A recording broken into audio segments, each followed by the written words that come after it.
Hi, welcome to You and All of Your Parts. I'm Laura Lively. This is going to be a possibly controversial topic, so I'm going to give you a heads up now. We're going to talk about the delicate balance between parts that have had or suffered spiritual abuse and parts that long for or have a spiritual practice. So this question came in from a subscriber, so thank you so much for sending it to me, and I always welcome questions. And the question was, I'm always curious about collaborating with parts who've experienced significant spiritual abuse, specifically how their phobia of spiritual expression undermines the parts who are the most spiritually active, particularly those that have set practices. Kind of, it's a delicate balance. And how do you honor all of their needs? So, beautiful question. Beautiful question. I myself have a pretty substantial polarization in what I'd call my spirituality subsystem of parts. And I'm going to talk about that a little bit. I think that one of the best ways to think about it is like, how do you work with both of these subsystems and get them healing, particularly the system that may have suffered some abuse? And so, using my own system, I'm going to share a little bit how it shows up in my life. I am not a member of any organized religion. The parts of me that felt harmed by organized religion and or turned off by how it's been politicized keeps me from joining any particular religion.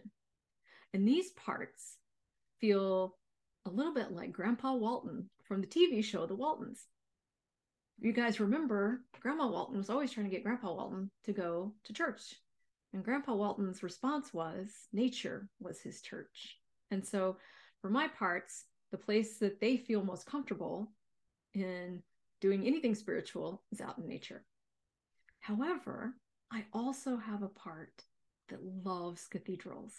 I call her my little Christian part because these parts, or this little part, is so enthralled and longs for some of the rituals, say, of the Catholic Church. We will tour any old ancient cathedral or church anytime we're in Europe. We love it. I am drawn to them. I love being inside them. I love the sacred sanctity that I feel while I'm there. And yet other parts of me will not allow me to get involved in the organized religion per se.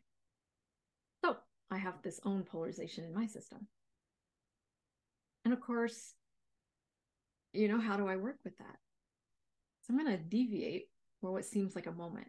And I'm going to tell you last year about, I was at a grief class workshop, and I heard a woman, we were there to talk about, to learn a modality to be able to work with grief, particularly in like troubled situations, like, excuse me, I have an itchy nose. And I heard a woman who was talking, she was doing her grief work on her father who had abused her. And in the workshop, whatever relationship you were supposed to be working on, you had to think of at least two things that were positive about that relationship.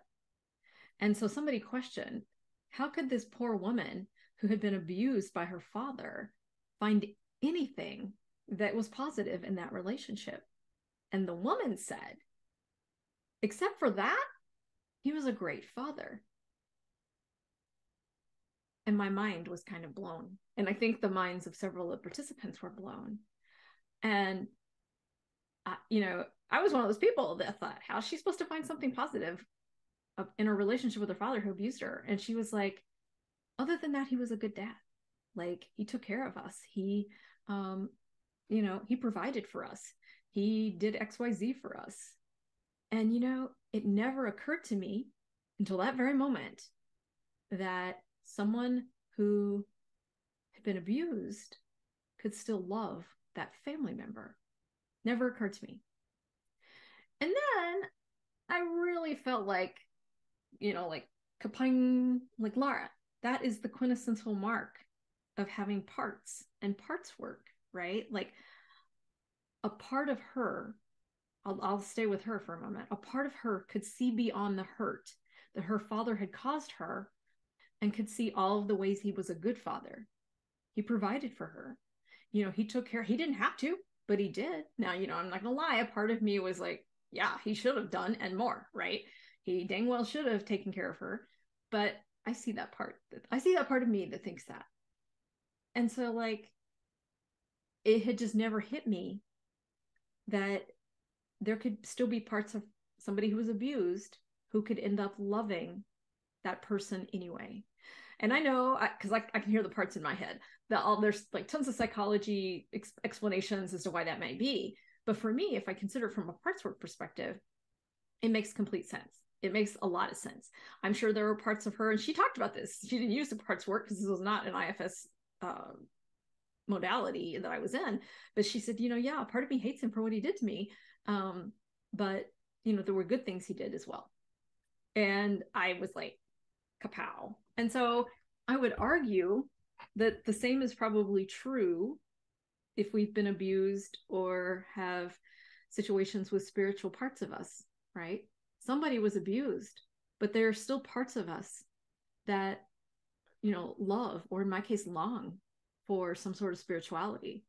How do you, the question though goes further, was like, so first of all, I believe it's yes, and I believe, yes, you can have both. You can have the parts that, were abused and now have a lot of hurt and shame and anger towards the abuse that occurred. And yet other parts of you still longing. Like I have parts that long for some sort of connection to something bigger than me. And so how do you do that, right? How, the second part of the question is like, how do you balance this? I would say try to get some help for the parts that were abused, right? The parts that suffered the abuse. Understand and honor what happened to them. Don't make them wrong. There may be some shame there. You may need to work with an IFS therapist or practitioner, but love those parts. Love those parts. See them. See that they were hurt.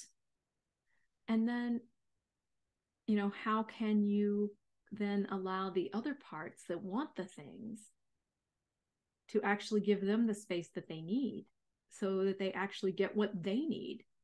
And so when, on a practical note, so first of all, I think like self can hold both sides, right?